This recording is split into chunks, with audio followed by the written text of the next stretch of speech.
Okay, with our fender extension removed, what we are going to do, okay, is we're going to take some 2-inch tape and we will wrap the edge of our fender extension. And when I apply the tape to the edge, I'm going to put it on there very, very tight, okay? I don't want any rippled edges on it or bubbles in the tape. I want it to fit nice and tight around this edge right here, okay? One more thing about your fender extension that I want to stress very strongly.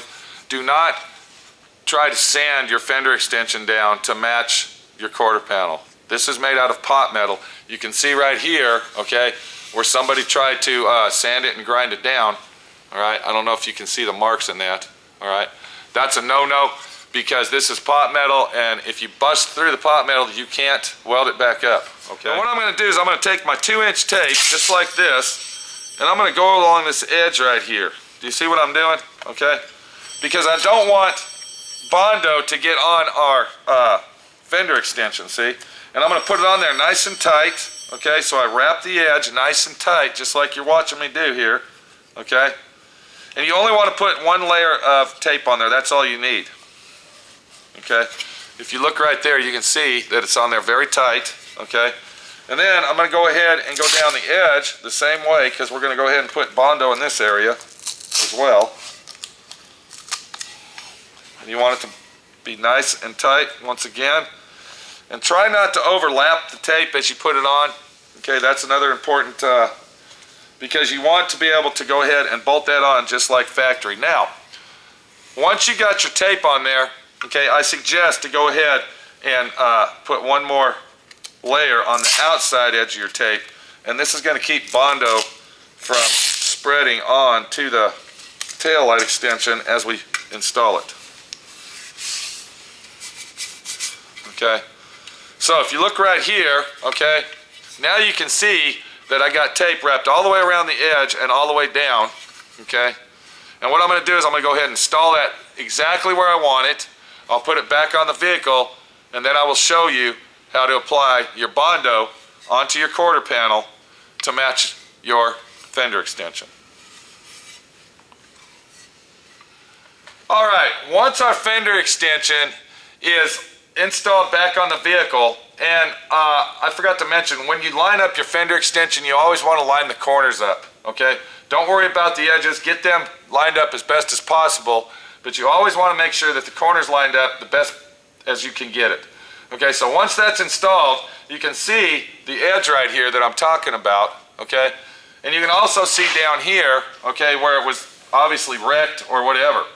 So we want to line up the fender extension to match our quarter panel so it all looks flush mounted. Now what I've done, I went ahead and mixed up my Bondo, okay, to the proper amount that I needed. And usually when I mix Bondo, I kind of over mix it because I want to make sure that I have enough for the job and I don't run out, okay? So I take my Bondo with my spreader, and as you can see, the way that I'm using my spreader here, okay, I'm using it where I'm pushing down with my thumb. That's going to make me fill that in better, and it's also going to make me push.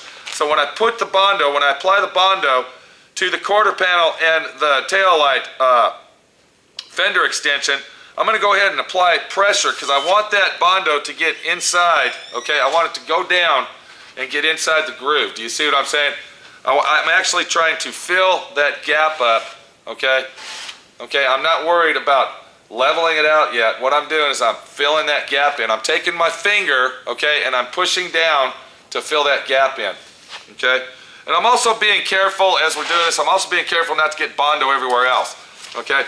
Once that's accomplished and you filled in the gap that you want to fill in, okay, we're going to go ahead and start to apply our Bondo at a normal usage rate, okay?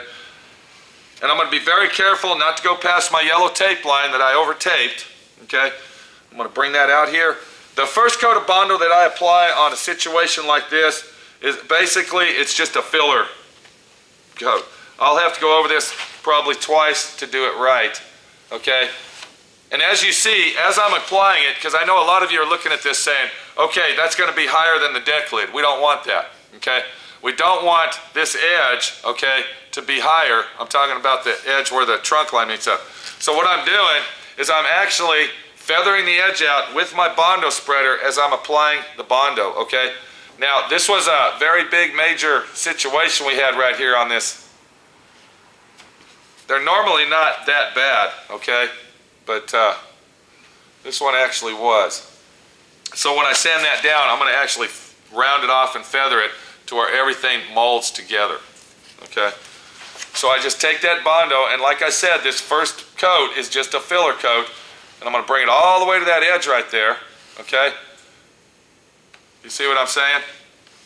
And if you look at it now, you can actually see it starting to look like one piece instead of two pieces that are mixed matched. All right? I don't care what the Bondo looks like on there. It doesn't really matter to me because I'm going to sand it down. Like I said, I'm building it up thick on purpose, okay?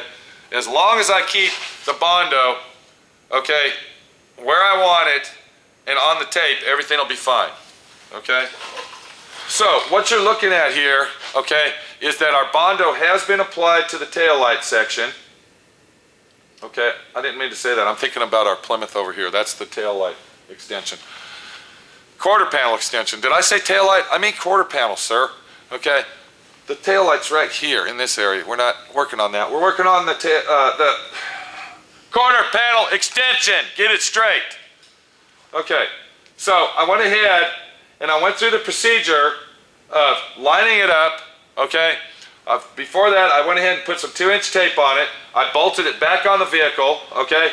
And now what I've done, I've taken my Bondo filler and I went ahead and filled the areas in that are mixed matched, okay? Now, this could be a cause of several reasons.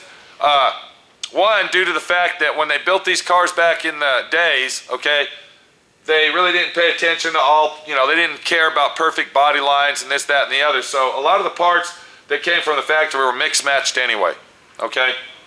And another reason is because there was an accident in this area right here, okay? Which we still have to come down here. Once I get this repaired, then I will go ahead and fix everything else. Now, I have to let that sit approximately 7 to 10 minutes, okay?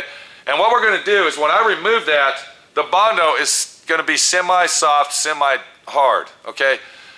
You don't want to remove it. You don't want to wait a long period of time to where the Bondo is super hard, because what we're going to do is we're going to separate this, okay? And you'll see that it's going to be a perfect line in there, okay? It's not going to be cracked or split apart because of the reason I used my tape, okay? Bondo will not stick to the tape. Bondo will not stick to masking tape. And now you just learned the reason why I put masking tape on my piece. If I would have not have put the masking tape on there, this would be full of Bondo. I would have to grind it down, I would have to sand it, and it would just be a big mess. And being pot metal that it is, it would ruin the piece. So I will let that sit. I'll come back, we'll take it off, and I will show you what it looks like.